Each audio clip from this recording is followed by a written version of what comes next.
Jimmy Washington, a 13-year-old boy, had never felt out of place in Oakwood.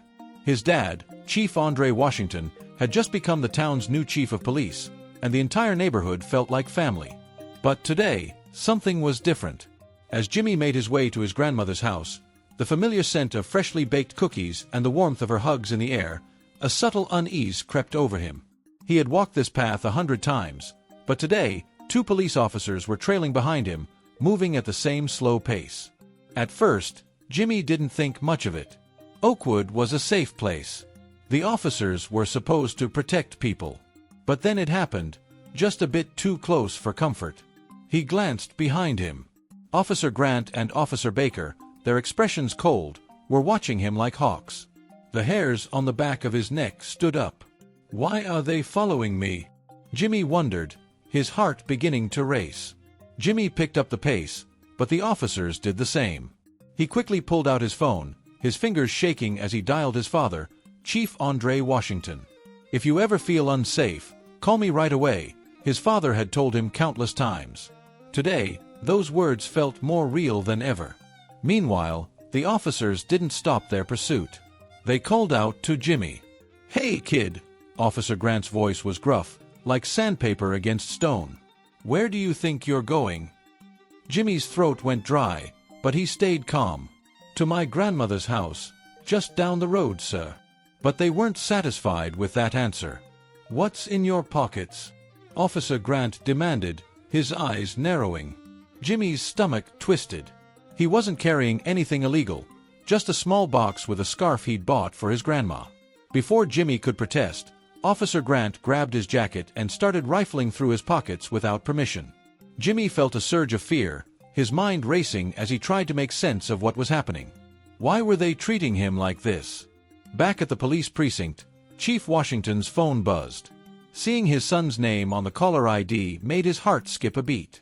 Jimmy didn't usually call him during the day, especially not when he was at his grandmother's. "Dad, they're following me. They're questioning me." The panic in Jimmy's voice was unmistakable. Chief Washington didn't wait another second. He slammed the phone down, grabbed his keys, and sped toward Oakwood. Meanwhile, Officer Grant and Officer Baker weren't letting up. The younger officer, Baker, said nothing, but his eyes kept darting nervously between Jimmy and Grant. He looked unsure, but he followed Grant's lead. "Why are you even walking around here?"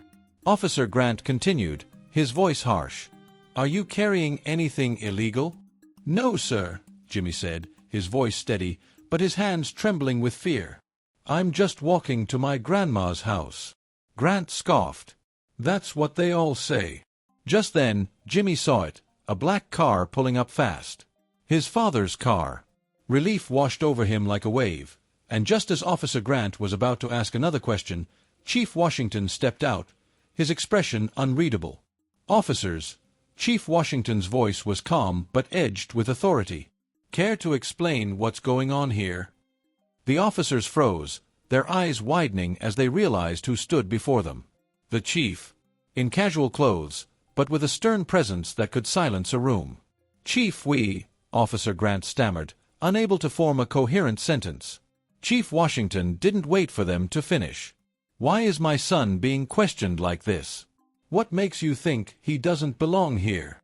The officers exchanged nervous glances. Officer Grant's face drained of color. "We thought he was suspicious," he muttered, lowering his gaze. Chief Washington's voice was icy. "Suspicious? My son, walking to his grandmother's house, is suspicious." His tone was deliberate, each word hitting harder than the last. "This is his neighborhood. He belongs here." Jimmy's heart raced as he looked up at his father, who stood tall and resolute, his eyes fixed on the 2 officers who were now visibly uncomfortable under his gaze. The chief took another step forward. "You didn't even ask him. You assumed. Does a young boy walking to visit his grandmother really look like a threat?" His words were sharp, each one cutting deeper into the officer's pride. Officer Baker looked down, ashamed. We didn't know, sir," he stammered. Chief Washington's gaze didn't soften. "From now on, you'll treat every person in this community with respect, just as you would want your own family treated. And if I ever see something like this again, I'll be forced to take action." The officers nodded, regret flashing across their faces. They knew they had crossed a line. Turning to Jimmy, Chief Washington placed a firm hand on his shoulder. "Let's go, son." As they walked away, Jimmy felt a swell of pride in his chest.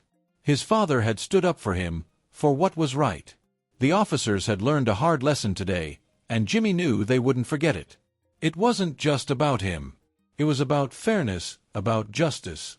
It was about making Oakwood a place where everyone could feel safe, no matter who they were.